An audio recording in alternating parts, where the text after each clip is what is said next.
Local programming on KRWG made possible in part by viewers like you. Thank you.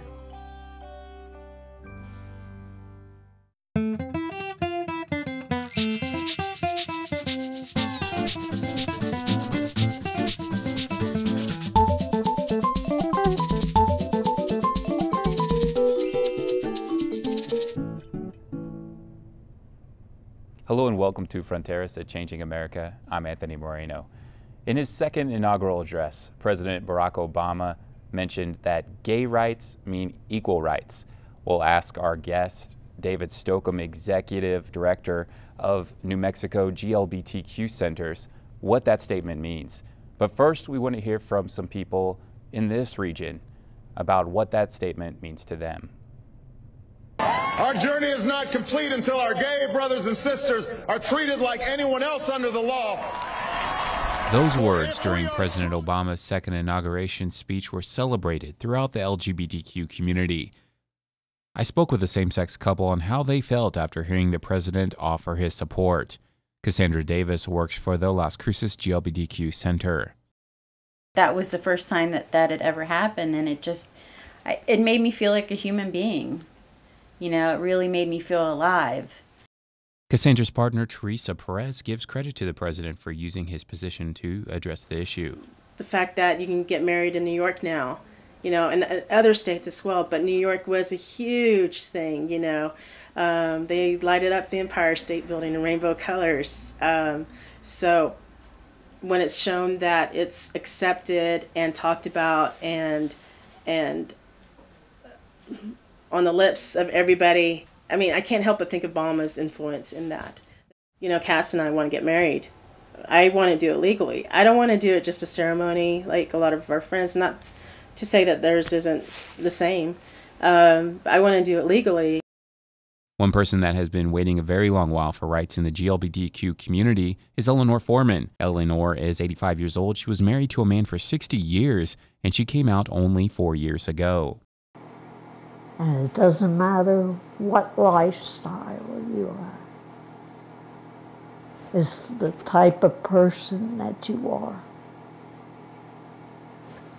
that counts. I think it will not be too far off when civil rights will come to all of us. It's very important. If we want to be a strong nation, that all of our mankind should be equal and one in unity. We are now joined with David Stocum, who is Executive Director of New Mexico's GLBTQ Centers. David, thank you for joining us. Thank you for having me. David, I want to hear from you. When the president mentioned that in his inaugural address, what did that mean for you and your organization? Well, first off, it was an emotional moment. I was watching a tape delay of it, and I got goosebumps in my living room. From a practical standpoint, it doesn't change the amount of work there still is to do, but when he made that statement, and when he made the statement about Seneca Falls and Selma and Stonewall, what he was doing was, for the first time, putting our civil rights movement in the same historical context as the women's civil rights movement and the African American civil rights movements.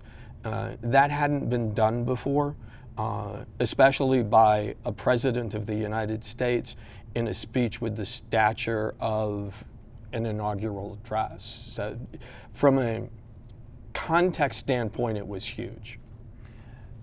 Over the past couple years, equal rights has been an issue in the military. It's been an issue with marriage, healthcare, and immigration, and now most recently with even the Boy Scouts. Could you talk about literally what this means in this moment? Is this the most important political moment, or moment for equal rights for gays in our country right now?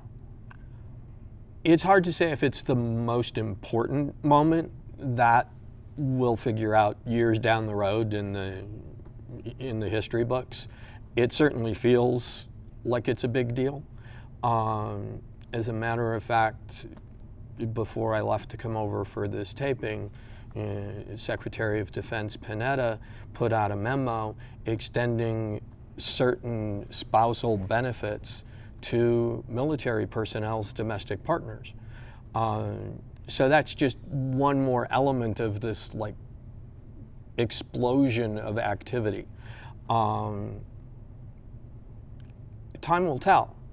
There's only so much that Mr. Obama can do on his own, and unfortunately the leadership in the House of Representatives is much less excited about the prospect of equality. So there's a roadblock there. But in the past few days, there's been talk about him, the president, issuing some executive orders and doing as much in his second term as he can without legislative action, simply because he feels that this is part of his legacy and he needs to do something to move it forward. And at least for the next 2 years, he doesn't see Congress being very helpful. Immigration reform has been a big topic recently also. In the president's proposal, he didn't speak about this, but it was printed in his proposal about same-sex couples having an expedited process to receive their visas or legal status here in the United States. How would that affect the GLBTQ community here? It'll affect the GLBTQ community here like it will affect our community nationwide. Part of the president's immigration reform plan is the streamlining of the family immigration program. And that's one of the things that's kind of gotten lost in the conversation about immigration and immigration reform. Particularly here in New Mexico, the focus has been on border security and undocumented immigrants that come into the country across the Mexican border. And rightly so, that's the big deal here. But there are other elements of immigration that need to be fixed, and the family program is part of that. And what the president's proposal does for the first time is treat gay, lesbian, bisexual, and transgender families the same as everybody else's family. I, as a domestic partner, would be able to sponsor my non-citizen partner for a visa, whereas up until now, we haven't been able to do that because we're not married. Now, my spouse is an American citizen. He's retired from the Navy. But that's the example. It's bringing us to the table for the first time. Could you tell us a little bit about your organization and how it's been a part of the GLBTQ community here in New Mexico, and maybe about the strides that have happened with them just, since the organization formed? Okay. We incorporated in 2008, and we also got our 501c3 that same year. So we're a tax-exempt charitable organization. And our goal is to reduce homophobia and at the same time enrich the lives of folks living in New Mexico who identify as gay, lesbian, bisexual, transgender, or questioning or queer. And we do that through education, advocacy, support, and example. The advocacy piece, we support other organizations working on legislation. We're about to launch our own advocacy effort to get sexual orientation questions included in the New Mexico Youth Risk and Resiliency Survey, because our youth are at much greater risk than youth in general, but statistically we have a hard time proving that because they don't ask, and the kids aren't given the opportunity to identify as part of our community. We currently operate 2 gay and lesbian community centers. Our first one opened here in Las Cruces in 2010, and our second one opened in Gallup last October. The vision is a network of 6 community centers around the state. Some of them will be tiny, maybe even 1 room that we borrow from some other organization. But given the broad geographic area that New Mexico covers and the fact that you have a very sparse population in a number of areas, I mean, we can't use the traditional, you put a community center in the big city and everybody comes to it. So we're trying it a little differently. How about membership? Could you tell me a little bit about some of your members, volunteers with the organization? Is it a diverse group, or is it just, you know, from a certain era? It's a very diverse group. I'll use Las Cruces as an example because it's been open the longest. In Las Cruces, we have approximately 40 volunteers. 20, 25 of them are fairly active. And by that I mean they're doing something at the center on either a weekly or every couple of week basis. And they range from college kids from here on campus. We have doctoral candidates from the Counseling and Educational Psychology program that help us lead support groups. At the other end of the spectrum, we have seniors that are helping us lead senior programming. We have probably a 50-50 split between men and women. Most of the volunteers identify as either gay or lesbian. We have several folks who identify as transgender. And we have a fair amount of straight allies. That's one of the things that has most impressed us over the last couple of years is the level of support that we've gotten from the mainstream community here in Las Cruces. We haven't had any vandalism that we can attribute to homophobia. We haven't had any nasty phone calls. We've gotten more press coverage for LGBT issues in the last couple of years than in probably the previous 10. It was, we're approaching maybe 10 years ago when the 2004 election, same-sex marriage was a wedge issue in the election across the country. New Mexico has the opportunity to address that issue, the possibility to address that issue. I was wondering, is there anything that your organization is doing with that, or how do you think New Mexico will be when if it is left up to the voters to decide if same-sex marriage will be legal in the state? Marriage equality is still, in some ways, a wedge issue. It's been defined by the opponents as a threat to traditional marriage. It's been defined as gays and lesbians going after special rights. We're not. We don't want to force the Catholic Church to do same-gender weddings if they don't want to. There are churches that want to and there are churches that don't, and that's fine. What we're looking for is the respect for our families that everybody's family gets.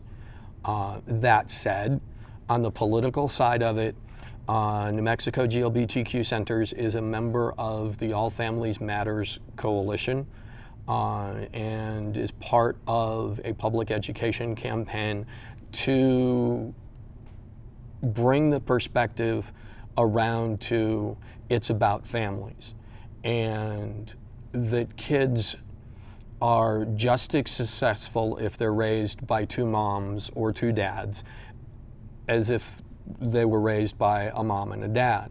I'm a foster parent. My partner and I are foster parents. You talk to the folks at CYFD, Children, Youth, and Families Department, the kids in our home are doing as well or better than the kids in other homes. So we're involved in that effort. What's going to happen if the current legislature passes out the pro-marriage equality amendment? And it's still an uphill battle. You know, we've come one vote short several times of getting domestic partnerships out of the legislature. So while I'm optimistic, it's not a slam dunk that this amendment will come out. But if it does, I'm optimistic. The surveys show that a majority of New Mexicans think that fair is fair, and we should be treated just like everybody else. The recent national trend has been in our favor. This past election day, there were 4 ballot initiatives regarding marriage equality, and they all won. In other words, they all went in marriage equality's favor. It seems that mainstream media is more embracing to equality for the GLBTQ community as well. We have primetime shows with openly gay characters who are showing it both from every single possible end, it seems like. And then we have celebrities coming out in drastic numbers and addressing, coming out and letting people know about who they are, and they aren't afraid to do that. This probably wouldn't have happened 20 years ago. I mean, it didn't happen 20 years ago. What's been the big drastic change where people are becoming more open to it? What, in your opinion, what is something that has changed that has made this civil rights movement become a reality in some ways?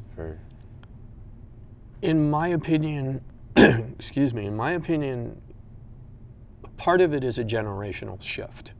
When you look at the research and the polling, younger Americans are much more disposed to supporting gay rights, employment non-discrimination, marriage equality, the right for same-sex couples to adopt or be foster parents than older folks. People my father's age aren't real comfortable with talking about it. I think that's part of it. Part of it is that since Harvey Milk was assassinated back in the late 1970s, there's been this trend, and Harvey deserves at least part of the credit for it because he's the one that started the push to come out of the closet. More and more gays and lesbians, bisexuals, and transgenders are coming out of the closet. You alluded to the celebrities that have come out. Ricky Martin came out of the closet. Anderson Cooper came out of the closet. So there are a lot more prominent people. And research for years has shown that if someone knows a member of the LGBT community, they are much more likely to support equality. Another part of it, particularly in the last couple of years, has been Mr. Obama. He has used the bully pulpit to change the conversation. It goes back to his speech at the Democratic Convention in 2004. It's not a red America, it's not a white America, it's not a blue America, it's the United States of America theme that he had. And I think that's resonating with a lot of people. We're all in this together. We should be looking at our commonality, not our differences. There's been a lot of advances, I guess rhetorically, in the last couple years, but also real changes what are some of the changes in the last couple of years that you think have really started things to accelerate in the movement?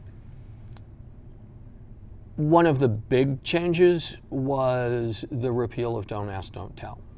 That was a watershed because that went to, I guess, the core of who we are as a country. And one of the things that this country has always been known for is defending ourselves, taking care of ourselves, and also looking out for those less fortunate. And by repealing Don't Ask, Don't Tell, we said that it doesn't matter who you love. If you love your country, you can help protect your country without having to live a lie. And the bottom line, and there are a lot of our opponents who would disagree with me on this, but the bottom line is I am not a gay American. I am an American. And had I been in a time where my country needed me to join the military and go to war, I would have done it. I happened to fall in between the Vietnam era and the Desert Storm era, so I never had to serve in the military. But I was willing to. And I think that's also something that has shifted, is the perception that fear and divisiveness in politics is effective is proving not to be true. And while for several years we were swinging to the right, I think now we're swinging back to the center. Will we swing left? I don't think so. But we're going to come together more than we have recently. I'd like to hear a little bit more about your current legislative work that you're working on with your organization, and how important is it to address the rights of the young people at that age so that they can ensure that they get the equal treatment that they deserve? Fortunately, New Mexico is a pretty gay-friendly state. We have employment non-discrimination protection that includes gender identity. We have housing protection. We have executive orders in place that provide domestic partner benefits for state, municipal, and school district employees. New Mexico State University has had them for a long time. They were one of the first entities in the state to get them. Where we're still having to work real hard is the marriage equality issue. And the thing with marriage equality is so much flows from the respect and recognition of a relationship and the family that it creates, that's like the linchpin. For example, I am not automatically entitled to make medical decisions for my partner. I am not automatically able to claim his body and make his funeral arrangements. I mean, his daughter, as next of kin, has that right.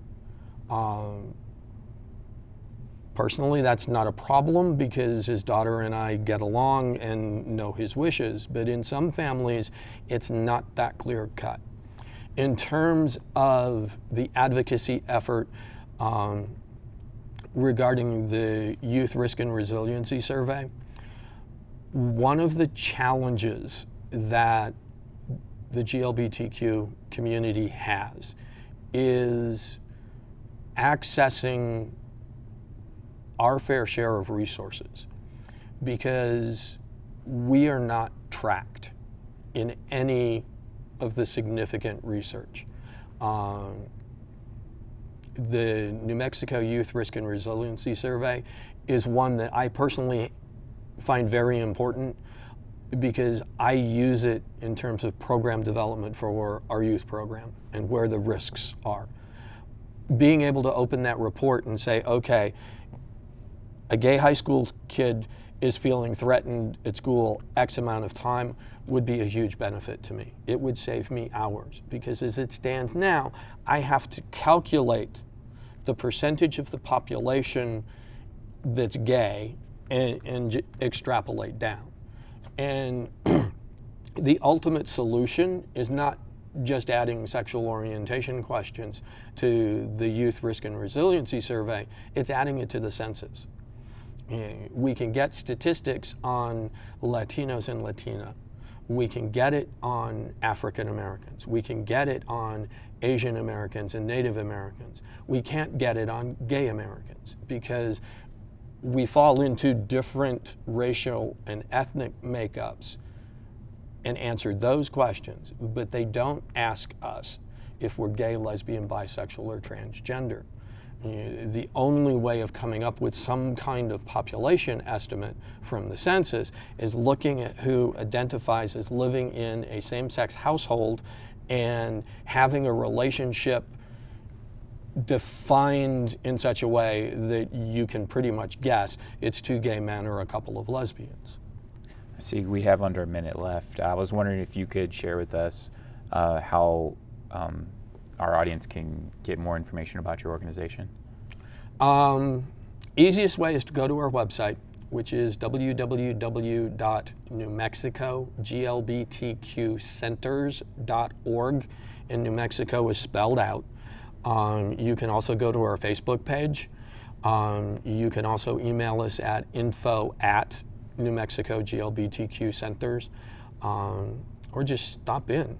The center here in Las Cruces is at 1210 North Main Street. Okay. David, thank you very much for joining us. Thank you for having me. Our guest was David Stocum, Executive Director of New Mexico's GLBTQ Centers here in Las Cruces and around the region. I'm Anthony Moreno. Thank you for joining us for Fronteras, a Changing America.